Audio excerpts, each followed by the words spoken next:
বন্ধুরা, জীবন কখনো এক জায়গায় একইভাবে থেমে থাকে না। জীবনের নিয়মই হলো পরিবর্তন। আর এই পরিবর্তনকে আপনি কিভাবে দেখতে চান? শুভ নাকি অশুভ? উন্নতি নাকি অবনতি? আনন্দময় নাকি বিষাদে ভরা? এটা সম্পূর্ণ আপনার উপরে। আপনি যদি সব আশা ভরসা হারিয়ে বিষাদময় জীবনযাপন করেন, দেখবেন আপনার অনেক বন্ধু অনেক কম যোগ্যতা আর দক্ষতা সত্ত্বেও এরই মধ্যে জীবনে অনেক দূর এগিয়ে গেছে।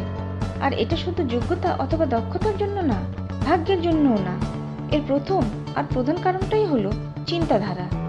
আপনি যেহেতু সারাক্ষণই কিছু ভাবছেন আর ভাবনার দ্বারাই জীবন চলছে, তাই ভালো কিছুই ভাবুন। আর ভালো কিছু ভাবার জন্য তো কোনো কষ্ট করার দরকার হয় না।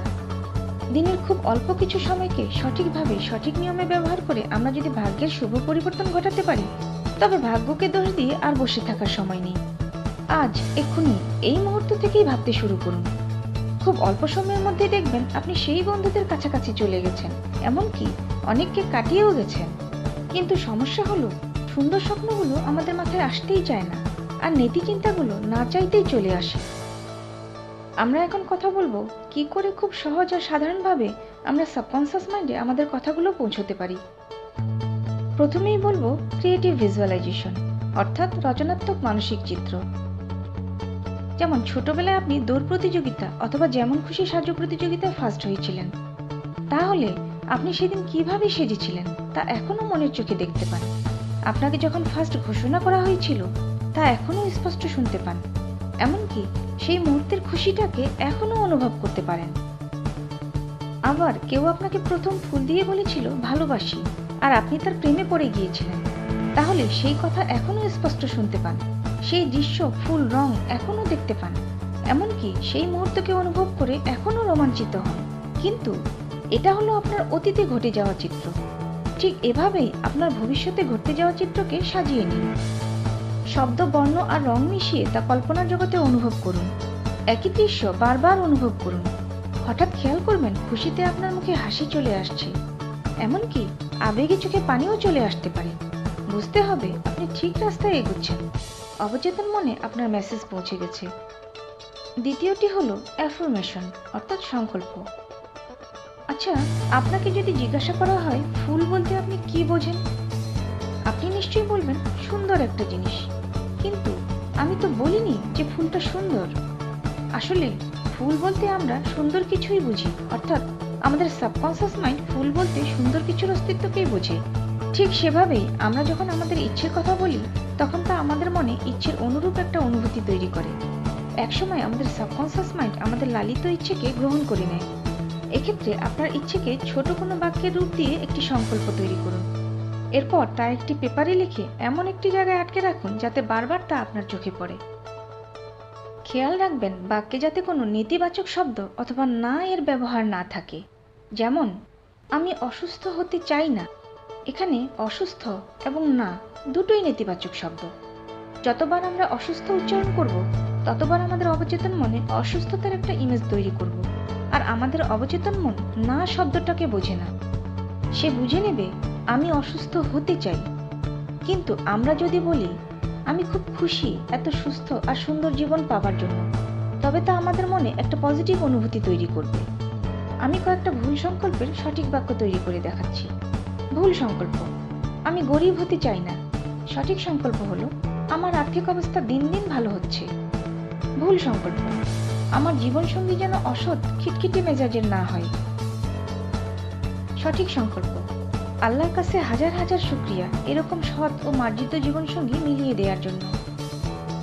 ভুল সংকল্প: মনের মতো কাউকে পাচ্ছি না যে বিয়ে করব।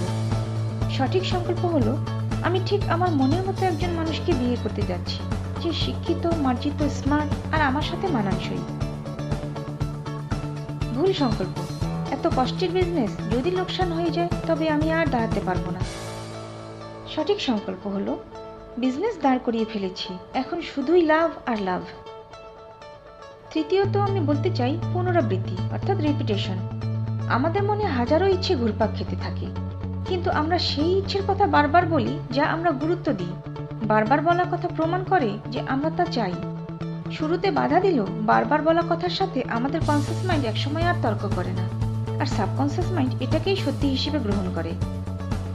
কিন্তু সংকল্পের কথা বলা অথবা ভাবার সময় যদি বিরক্ত বোধ হয় অথবা উল্টো অনুভূতি হয়, তবে তখনই তা বাদ দিন, কারণ এর ফলাফলও উল্টো হবে।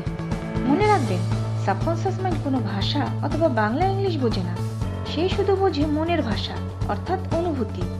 তাই মনের সাথে জবরদস্তি করবেন না। বন্ধুরা, ভাবুন তো, কোনো সকালে তাড়াহুড়ো করে আপনি অফিসে যাচ্ছেন। এমন সময় প্রতিবেশী এসে বলল, আপনাকে দুটো মজার কথা শোনাতে এসেছি, যার জন্য আপনি মোটেও প্রস্তুত ছিলেন না। ঠিক তেমনই আমাদের সাবকনসিয়াস মাইন্ডও সবসময় প্রস্তুত থাকে না আমাদের কথা শোনার জন্য। চেতন মন বাধা দেয়। কিন্তু আমরা যদি চেতন মনকে শান্ত করে অবচেতন মনে পৌঁছাতে পারি, তবে অবচেতন মন আমাদের কথাগুলোকে সহজে গ্রহণ করে নেয়। প্রকৃতি প্রদত্ত দুটো সময়ের কথা বলবো। আমরা যখন ঘুমোতে যাই, অর্থাৎ ঘুমের খুব কাছাকাছি চলে গেছি কিন্তু এখনো ঘুমিয়ে পড়িনি, সেই সময়ে আমাদের কনসিয়াস মাইন্ড অনেকটা ঘুমিয়ে পড়ে আর আমাদের ভাবনাগুলোর সাথে তর্ক করে না। আর এই সময়ে আমাদের সাবকনসিয়াস মাইন্ড আমাদের বলা কথাগুলোকে খুব সহজে গ্রহণ করে নেয়। ঠিক সেভাবেই সকালে ঘুম ভাঙার পরপরই আমাদের চেতন মন কিছু সময়ের জন্য ঘুমিয়ে থাকে। আর একইভাবে আমরা ঘুম থেকে জাগার পরপরই খুব সহজেই সাবকনসিয়াস মাইন্ডে আমাদের মেসেজ পৌঁছাতে পারি। আরেকটা সহজ উপায় হলো রিল্যাক্সেশন, অর্থাৎ শিথিলায়ন। দিনে 3-4 বার 5 মিনিটের জন্য এমন একটা ফ্রি সময় বেছে নিন যখন কেউ আপনাকে বিরক্ত করবে না। এরপর লম্বা হয়ে শুয়ে পড়ুন অথবা আরাম করে বসে পড়ুন। 8-10 বার লম্বা শ্বাস নিন, শ্বাস ছাড়ুন। এরপরই শরীর আরাম বোধ করবে, মস্তিষ্ক রিল্যাক্স হয়ে যাবে আর কনসাস মাইন্ডও শান্ত ও শিথিল হয়ে পড়বে। এই সময়ে আপনার বলা কোনো কথা অথবা ভিজুয়ালাইজেশনকে সাবকনসিয়াস মাইন্ড খুব সহজেই রিসিভ করবে এবং তা রিয়েলিটিতে বদলে দেবে।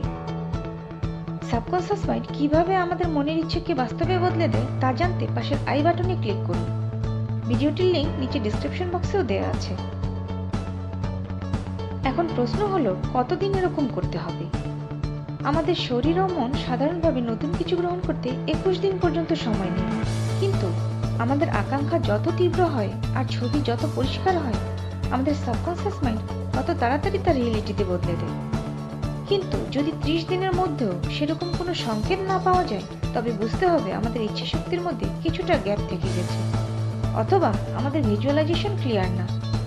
সেক্ষেত্রে পূর্ণ ইচ্ছে শক্তি দিয়ে আবার নতুন করে শুরু করতে হবে।